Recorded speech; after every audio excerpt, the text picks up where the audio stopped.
नेपाली कांग्रेसको 14औं महाधिवेशन नजिकिँदै गर्दा सभापतिका आकांक्षीहरू पनि एकपछि अर्को गर्दै बढिरहेका छन्।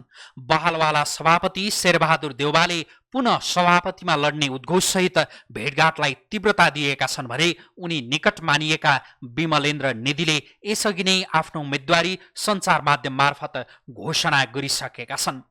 देउवा प्रधानमन्त्री र आफू पार्टी सभापति बन्ने गरी अघि बढ्ने उनको भनाइरहेको छ, तर देउवाले निधिको प्रस्तावलाई अस्वीकार गरिसकेका छन्। 14औं महाधिवेशन नजिकिँदै गर्दा देउवा र निधिको सम्बन्ध भने टाढिँदो छ। 13औं महाधिवेशनमा देउवाको दाहिने हात भएर काम गरेका निधि 14औं महाधिवेशनमा आइपुग्दा आफै सभापतिका दावेदार बनेका छन्। तर निधिले सभापतिमा आकांक्षा गरे पनि देउवाको सहमति बेगर त्यो पद सजिलो छैन। देउवाले निधिलाई अर्को महाधिवेशनमा सहयोग गर्ने वचन दिए पनि निधिले आफ्नो अडान छोडेका छैनन्। केही दिन अघि देउवा निवासमा भएको भेटवार्तामा पनि निधिले देउवा समक्ष आफूलाई सहयोग गर्न आग्रह गरेका थिए, तर देउवाले सभापतिमा उठ्न जो कोही पनि स्वतन्त्र हुने भन्दै निधिलाई मन लागेको गर्न भनेका थिए। निधिसँग चिडिएका देउवा त्यसयता कृष्णप्रसाद सिटौला र महामन्त्री शशाङ्क कोइरालासँग नजिकिन खोजेका छन्, तर सिटौला र कोइरालालाई आफ्नो क्याम्पभित्र ल्याउन देउवालाई त्यति सजिलो छैन।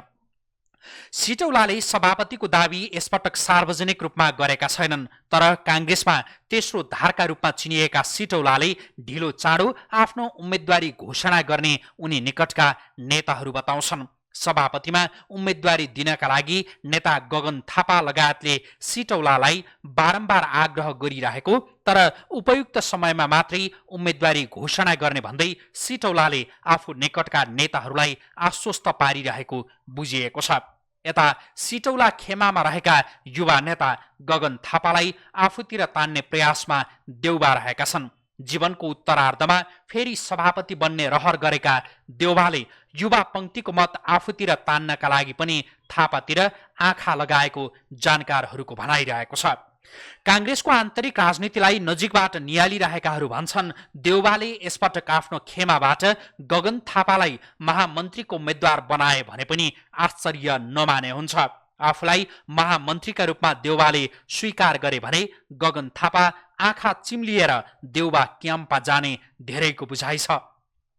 पार्टीभित्रका अनेकन गुटभित्र खेल्न खप्पिस देउवाले यसअघि जसरी कांग्रेसको युवा पंक्तिको एक समूहलाई फुटाएर विश्वप्रकाश शर्मालाई आफूतिर तानेका थिए, त्यसै गरी यसपटक गगन थापालाई आफूतिर तान्ने प्रयासमा उनी लागि परेका छन्।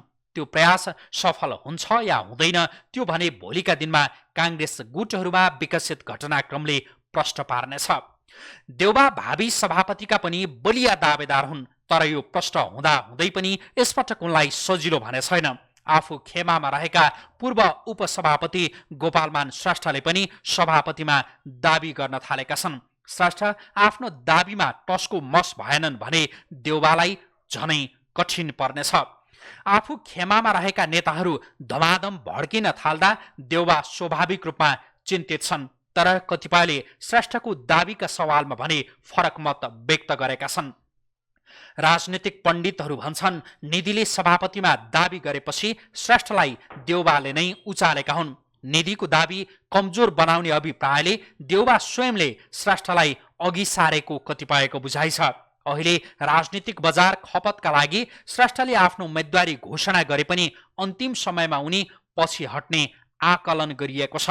देउवा खेमामा रहेकाहरूको उम्मेदवारी जसरी सञ्चार माध्यम मार्फत धमाधम घोषणा भइरहेको छ, त्यसैगरी रामचन्द्र पौडेल खेमाका नेताहरूले पनि सभापतिमा उम्मेदवारी घोषणा गर्न थालेका छन्। रामचन्द्र पौडेल स्वयं सभापतिका बलिया दावेदार हुनु भने उनी खेमामा रहेका डाक्टर शेखर कोइराला, डाक्टर शशाङ्क कोइराला, सुजाता कोइराला पनि सभापतिका दावेदार हुन्। सुजाता कोइरालाले आफूलाई क्यान्सर ठिक भइसकेका कारण आफू अब सभापतिको उम्मेद्वार बन्ने कुरा भर्खरै घोषणा गरेकी छिन् भने डाक्टर शेखर कोइरालाले यसअघि नै आफू सभापतिको दावेदार रहेको भनिसकेका छन्। महामन्त्री समेत रहेका डाक्टर शशाङ्क कोइरालाले पनि सभापतिमा यसअघि नै दावी गरिसकेका छन्। कोइराला परिवारका तीनैजना नेताको दावी सभापतिमा रहे पनि सहमतिमा एकजनालाई अघि सार्ने गरी तयारी भइरहेको बुझिएको छ। कोइराला परिवारले सहमतिमा 3 मध्ये 1 जनालाई सभापतिमा अघि सारेको खण्डमा वरिष्ठ नेता रामचन्द्र पौडेलको दावेदारी कमजोर बन्ने निश्चित छ। तर कोइराला परिवारमा सहमति जुट्ने सम्भावना कमजोर रहेको र त्यसको प्रत्यक्ष लाभ पौडेललाई नै हुने राजनीतिक विश्लेषकहरूको बुझाइरहेको छ। कांग्रेस महाधिवेशन नजिकिँदै गर्दा दावेदारी धेरै नेताहरूको रहने भए पनि अन्तिममा भिड्ने भनेका देउबा र पौडेल नै हुन्। देउबाले आफ्नो खेमामा रहेका नेताहरूको चित्त बुझाउन सके भने फेरि सभापति देउबा नै दोहोरिन सक्छन्। तर झोक्की स्वभावका देउबाले केही नेताहरूले गुट परिवर्तन गर्दैमा फरक पर्दैन भन्ने सोचेर त्यही अनुसारको व्यवहार गरे भने चाहिँ उनी कांग्रेसका पूर्व सभापति हुनेछन् र सभापतिको कुर्सीमा रामचन्द्र पौडेल पुग्नेछन्।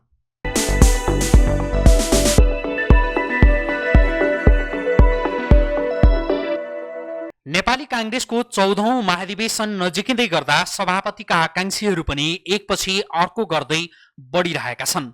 बहालवाला सभापति शेरबहादुर देउवाले पुनः सभापतिमा लड्ने उद्घोषसहित भेटघाटलाई तीव्रता दिएका छन् भने उनी निकट मानिएका विमलेन्द्र निधिले यसअघि नै आफ्नो उम्मेदवारी सञ्चार माध्यम मार्फत घोषणा गरिसकेका छन्। देउबा प्रधानमन्त्री र आफू पार्टी सभापति बन्ने गरी अघि बढ्ने उनको भनाइरहेको छ। तर देउबाले निधिको प्रस्तावलाई अस्वीकार गरिसकेका छन्। 14औं महाधिवेशन नजिकिँदै गर्दा देउबा र निधिको सम्बन्ध भने टाढिँदो छ।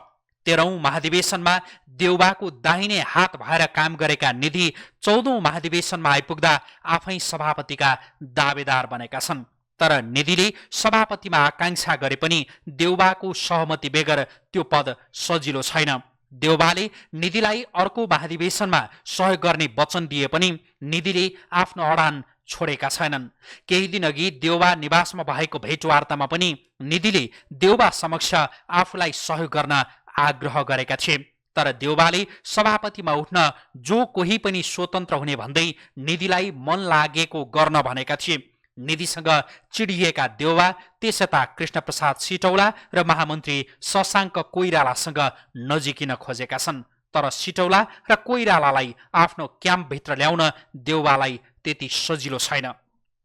सिटौलाले सभापतिको दावी यसपटक सार्वजनिक रूपमा गरेका छैनन्। तर कांग्रेसमा तेस्रो धारका रूपमा चिनिएका सिटौलाले ढिलो चाँडो आफ्नो उम्मेदवारी घोषणा गर्ने उनी निकटका नेताहरू बताउँछन्। सभापतिमा उम्मेदवारी दिनका लागि नेता गगन थापा लगायतले सिटौलालाई बारम्बार आग्रह गरिरहेको तर उपयुक्त समयमा मात्रै उम्मेदवारी घोषणा गर्ने भन्दै सिटौलाले आफू निकटका नेताहरूलाई आश्वस्त पारिरहेको बुझिएको छ।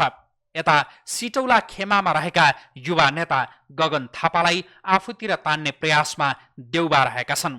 जीवनको उत्तरार्धमा फेरि सभापति बन्ने रहर गरेका देउबाले युवा पंक्तिको मत आफूतिर तान्नका लागि पनि थापातिर आँखा लगाएको जानकारहरूको भनाइरहेको छ। कांग्रेसको आन्तरिक राजनीतिलाई नजिकबाट नियालिरहेकाहरू भन्छन् देउबाले यसपटक आफ्नो खेमाबाट गगन थापालाई महामन्त्रीको उम्मेद्वार बनाए भने पनि आश्चर्य नमाने हुन्छ। आफूलाई महामन्त्रीका रूपमा देउबाले स्वीकार गरे भने गगन थापा आँखा चिम्लिएर देउबा क्याम्पमा जाने धेरैको बुझाइ छ।